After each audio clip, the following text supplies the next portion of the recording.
Hey, what's up, guys? It's Ronaldo here. So, breaking news. News 24 did it.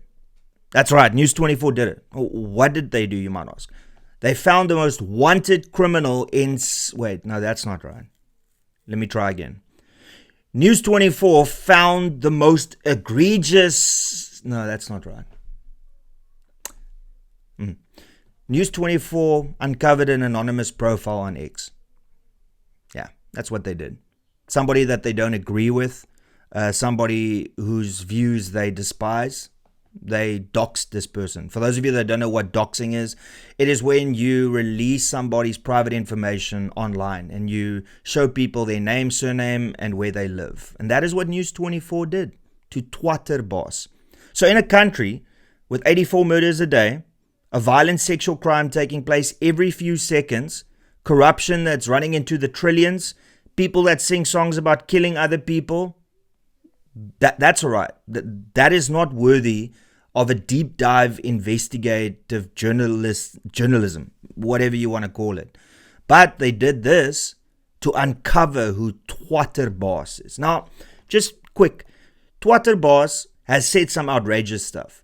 And there has also been some racist stuff that's been said, and I distance myself from that, and I don't agree with that.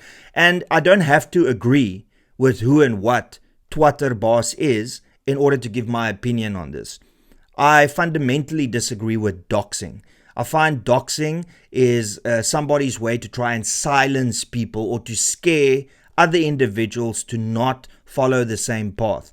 And you would think that the continent's biggest mainstream media outlet would maybe think twice before doxing people. Well, no, not News 24. Because News 24 is so far left that for them doxing is nothing. It's just a normal day life for them.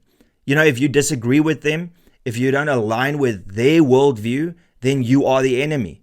And this is so beautifully laid out in this deep dive that they did into who is behind the Twatterboss account. Let me show you what I mean by that. Now, if you look at this, so this is the article. I've never seen such a deep dive article on News 24. I'm not going to read through it. You can go and read through this if you want to. But what I'm going to do is I'm going to just show you how deep this goes and how far they went into finding who is behind this profile. Now, this is me just scrolling. Scrolling.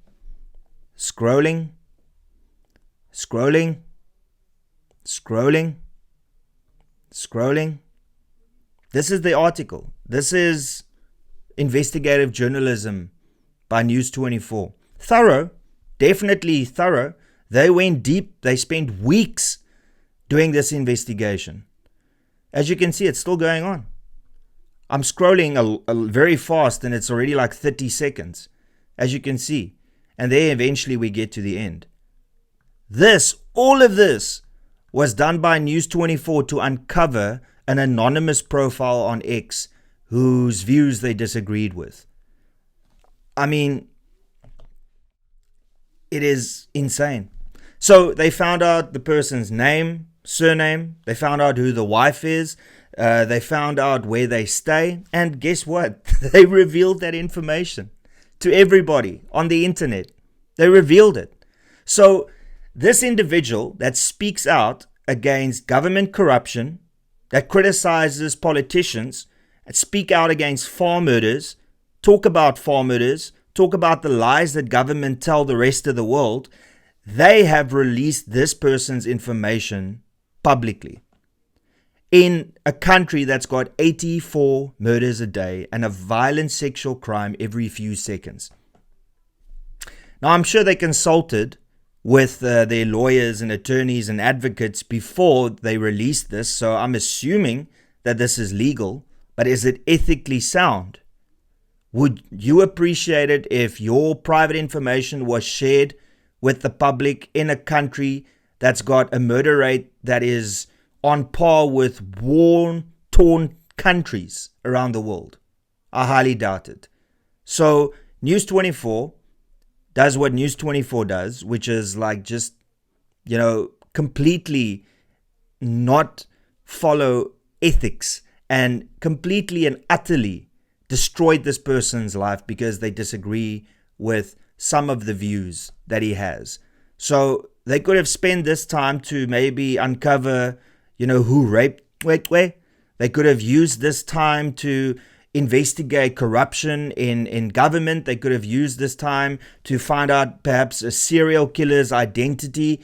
All these resources that they utilize to uncover somebody that's got opinions on X. Because let's be honest, the worst thing that Twatterbaas did on X was give his opinion on things.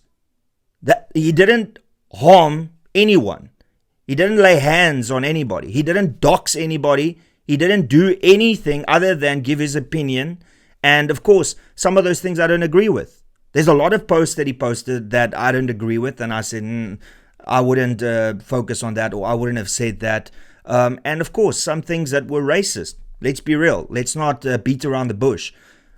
But is that worthy of doxing somebody and knowing that there are people out there that will now go after the business and after him, his wife, and perhaps do things that News 24, who knows?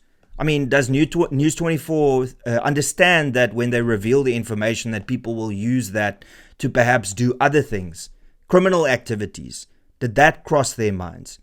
You can't look at me and go, oh no, that never crossed their minds. I mean, hello, they're journalists. They deal with South African issues every single day. But this just once again shows how absolutely toxic, atrocious, and cancerous mainstream media is in South Africa by doing this. If they did this, I mean, to be fair, it's such a waste of time, but it's their money. They can do what they want. So if they wanted to do this and they revealed a surname, maybe the first letter of his name, and gave a rough proximity of where he lives, that could be palatable. But giving his name, his surname, mentioning who his wife is, saying he's got a business or his family runs a business in Gordons Bay. I mean, what do you expect's going to happen? It's almost as if News 24 wants something to happen so that they have their next couple of stories. I mean, this is atrocious. And the responses on X it's clearly demonstrated that they got what they wanted. So on the one hand, you've got a lot of people on X that's saying, oh, thanks, now we know we're going to go for him. We're going to come for him. He's already received death threats. He's already received threats from people saying that they are going to expose his business. They're going to come after him. He's not safe. They've said all of these things. And that's exactly what News 24 wanted because they knew it was going to happen. And then, of course, the other aspect of this is that now who is going to feel confident to continue to expose government corruption from an anonymous profile when you know that mainstream media is on the side of government? Mainstream media, like News 24, is on the side of government. So if you are critical of the government, or you've got a viewpoint that 142 race-based laws in this country is wrong, and that there is farm murders taking place, and some of the attacks are just to kill people and not to actually steal anything on the farms, then that goes against what News 24 believes, and therefore they will come after you. That is where we are at the moment, where mainstream media is on the side of the government and not on the side of the public and of the people that have issues with what government's doing. That is where we are now. Now, compare that to what mainstream media was during apartheid, where the mainstream media was the lone voice that was standing on a pedestal shouting to the world what's happening in this country, fighting the government. And in 2025, we have the reverse of that. We've got mainstream media that's on the side of government fighting against the people. It is absolutely insane. And I really do hope that he consults with attorneys, advocates, lawyers, and he gets a team around him that looks at every single aspect of this investigative journalism article and then get to the bottom of it and see whether he can sue the socks off of News 24. And irrespective, even if he can't, ethically and morally, what News 24 did here is completely unacceptable. But hey, that is mainstream media in South Africa in 2025. And that's pretty much all I got to say. Thank you so much for tuning in. Please smash the like button. Please subscribe. Please go and follow Twatterboss and tell him how you feel about what News 24 did. Also, lastly, if you support me and my content, then please consider sharing this far and wide. And also, please consider becoming a member to this channel. You can do so by clicking the join button below. And that's pretty much all I got to say. Shame on you, News 24. And sack Adrian Basson. What a piece of...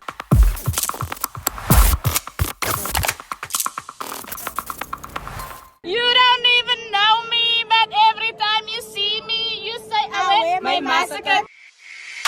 You don't even know me, but every time you see me, you say I went my massacre. My massacre.